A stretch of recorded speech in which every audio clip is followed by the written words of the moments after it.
Tahukah kamu seutama-utamanya doa paling mustajab? Saudaraku kaum muslimin wal muslimat rahimakumullah. Dalam kajian kali ini kita bagi menjadi 3. Bagian pertama tentang dalil-dalilnya. Bagian kedua tentang rahasia dan keajaibannya. Bagian ketiga tentang cara mengamalkannya. Silahkan simak video ini sampai selesai. Semoga mendapatkan ilmu yang manfaat dan barokah fid-dini wa dunya wal akhirah. Dan doa-doa kita senantiasa diijabah oleh Allah dengan izin dan sekaligus ridhonya Allah. Karena banyak orang yang doanya senantiasa dikabulkan oleh Allah, tetapi hanya mendapatkan izin saja tanpa ridhonya Allah. Seperti doanya iblis. Iblis berdoa kepada Allah, dikabulkan, dikasih oleh Allah, diberi oleh Allah. Orang-orang kafir berdoa kepada Allah, dikasih oleh Allah, diberi oleh Allah. Semuanya diberi oleh Allah, tapi hanya mendapatkan izin saja. Izin memakainya, menggunakannya, tetapi tidak mendapatkan ridho dari Allah. Insya Allah nanti kita akan membahas juga tentang perbedaan izin dan ridho di dalam kesempatan yang lainnya. Oleh sebab itu, marilah kita awali kajian kita kali ini dengan ucapan Bismillahirrahmanirrahim. Alhamdulillahirrabbilalamin wa bihi nasta'inu ala umuri dunya waddin. Wassalatu wassalamu ala sayyidina wa maulana Muhammadin wa ala alihi wa sahbihi ajma'in, amma ba'd. Pembahasan bagian pertama tentang dalil-dalilnya. An Jabir bin Abdullah radhiyallahu anhu maqala, telah diriwayatkan dari Jabir bin Abdullah radhiyallahu an, qala, telah berkata oleh beliau, qala Rasulullah sallallahu alaihi wasallam, qala, telah bersabda Rasulullah oleh Rasulullah sallallahu alaihi wasallam, sallallahu, semoga melimpahkan rahmatut ta'dim Allahu oleh Allah alaihi kepadanya Rasulullah, wasallama, dan semoga memberikan kesejahteraan oleh Allah kepada Rasulullah. Sabdanya Rasulullah, afdalud dzikri la ilaha illallah wa afdalud du'ai alhamdulillah.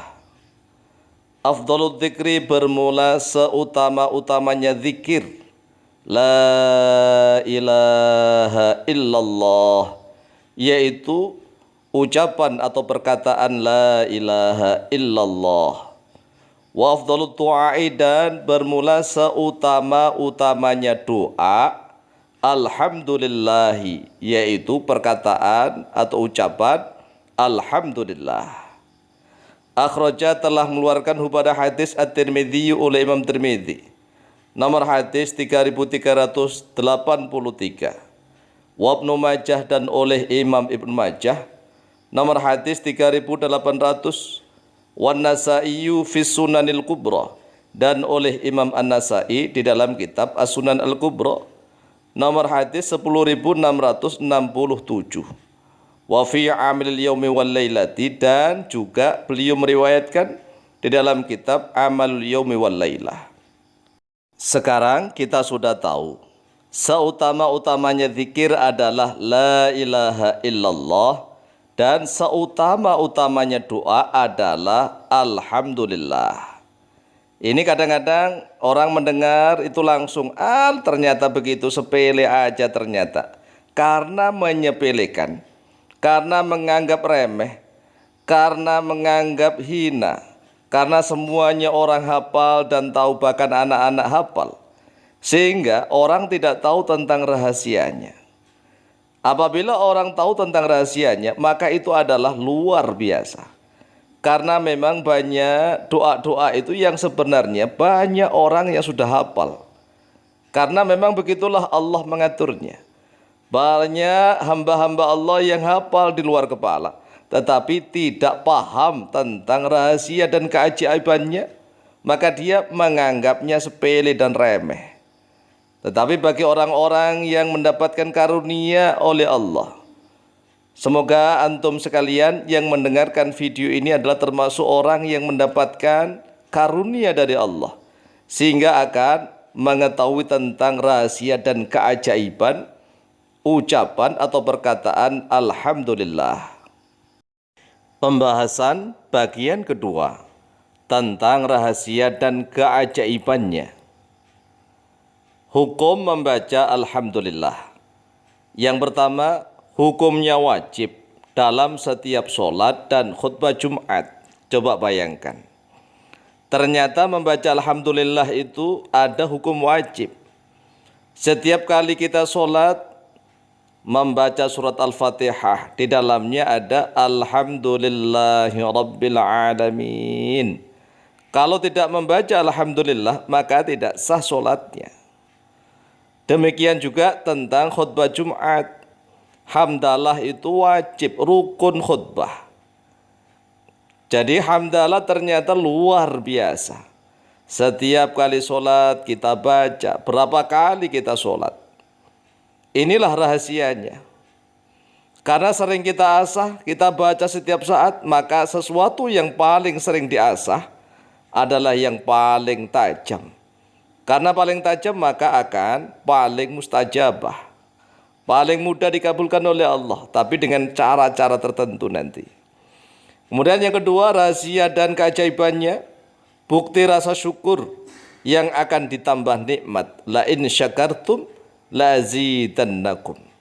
Sungguh jika kalian bersyukur, maka aku, kata Allah, akan benar-benar menambah nikmat kepada kalian. Sering ucapkan Alhamdulillah, Alhamdulillah, Alhamdulillah, Alhamdulillah. Itu karena sebagai bukti tanda rasa syukur kepada Allah. Kemudian rahasia dan keajaibannya yang ketiga, menjadi pembuka dan penutup setiap doa. Coba kita dengarkan para imam-imam, para ustadz kalau mau berdoa, ada bacaan basmalah, kemudian alhamdulillahirabbil alamin, dan akhirnya juga begitu. Wassallallahu ala sayyidina Muhammadin walhamdulillahirabbil alamin. Hanya saja tidak dihayati sehingga kurang begitu. Padahal rahasia. Coba bayangkan, pembuka dan penutup setiap doa itu alhamdulillah. Kemudian yang keempat, menjadi penutup akhir doanya penghuni surga.